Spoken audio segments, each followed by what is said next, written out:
Hey there, it's Red. Welcome back to the garden. Today we're going to go through step by step how to clean up and trim out a very overgrown and neglected bird of paradise bush. This time of year, late spring, when the blooms are just subsiding, it's the best time to get in there and clear out all the old growth, make it look nice, and get it set up to grow again in the winter. So here's a glimpse of the tools we're going to use today. We got a shovel, a scythe, the blower and rake for cleanup, and then a trash can to throw it all into. So the base of these ones have been cut so many times without ripping up the roots of it that not much new growth is going to come in there, and it's just always going to look ratty and overgrown like this. So I like to start by taking a shovel and just chopping it in there and popping up the roots, and then eventually we'll pull all those out.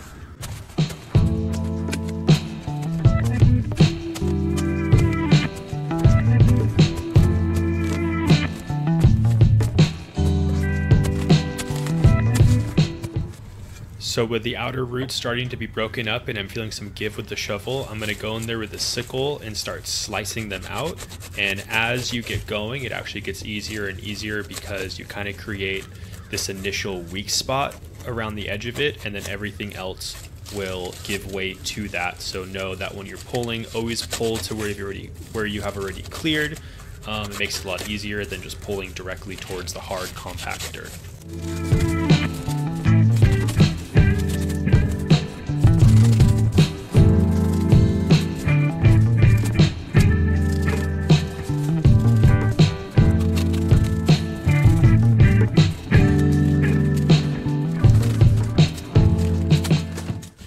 Now that we've got a bulk of the initial outer ring cleared away, you can see that there's really healthy rootstocks and stems on the inside, and what we really are trying to do is give that good airflow and sun exposure throughout their whole plant.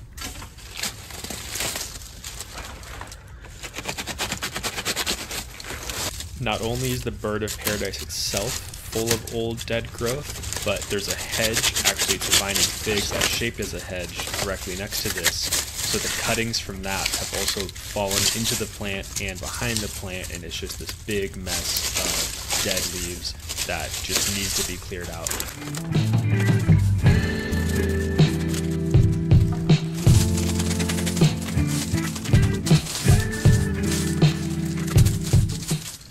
And this is just the perfect example of thinking you're at this green layer, it's ready to go, but then you peel back one more layer and you see all this dead stuff in here.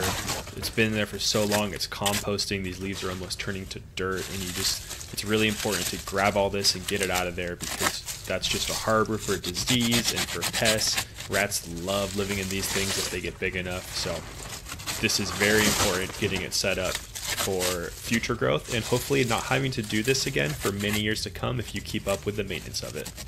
I think that's a really important thing to note, is these haven't been properly cut back and maintained for at least 4 years.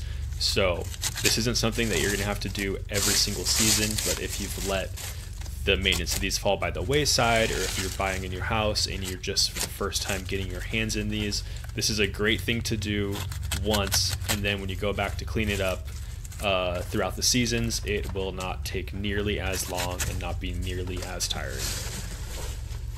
So after about 20 minutes, you can see that the one on the left is now done, it's ready to go, and it's a great comparison with the one on the right that I'm currently blocking with my leg that has not been touched yet.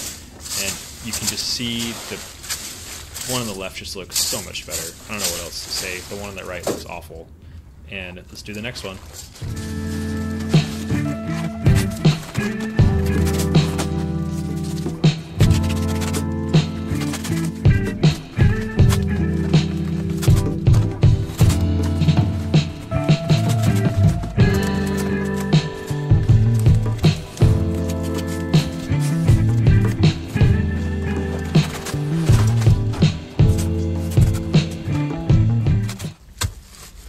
So as you can see, there is a water line that grows directly underneath this plant. So I initially started by trying to cut it all out, and then I realized if I dug lightly enough, I probably would hit the water line, and if I did, I have the materials to fix it with me at all times in my truck, so I decided to go for it with a shovel. But I think this is a great example of digging lightly many times, you'll still achieve the same outcome without the probability of breaking something that you might not know is under the soil. And if you remember from the first bird of paradise we just trimmed up, the shovel really didn't break up and loosen everything quite as easily as it is in this one. It's always so satisfying with these when you get the shovel in there and you can just pop it up like that, and the whole individual little plant growth comes up in one chunk like that right there. Makes it so much faster and easier than being on your hands and knees and cutting it all out after you loosen it up with the shovel.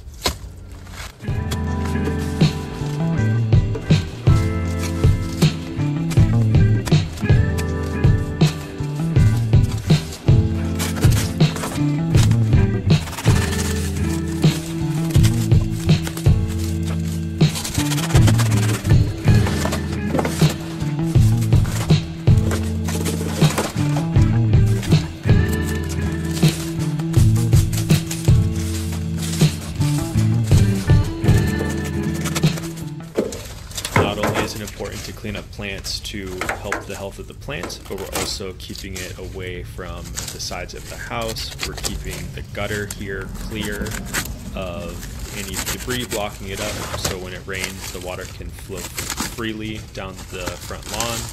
And we're also, you can't really see it in this shot, but there is an access to the crawl space underneath the house as well that was getting kind of blocked by these plants. So all in all, lots of benefits to trimming plants back.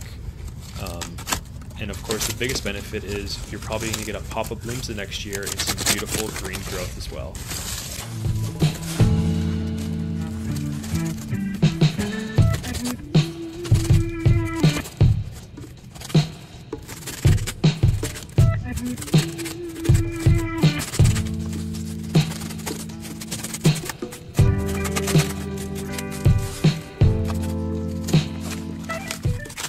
Here's a quick glimpse of some of the debris that we created cutting these back, and then here is the finished product.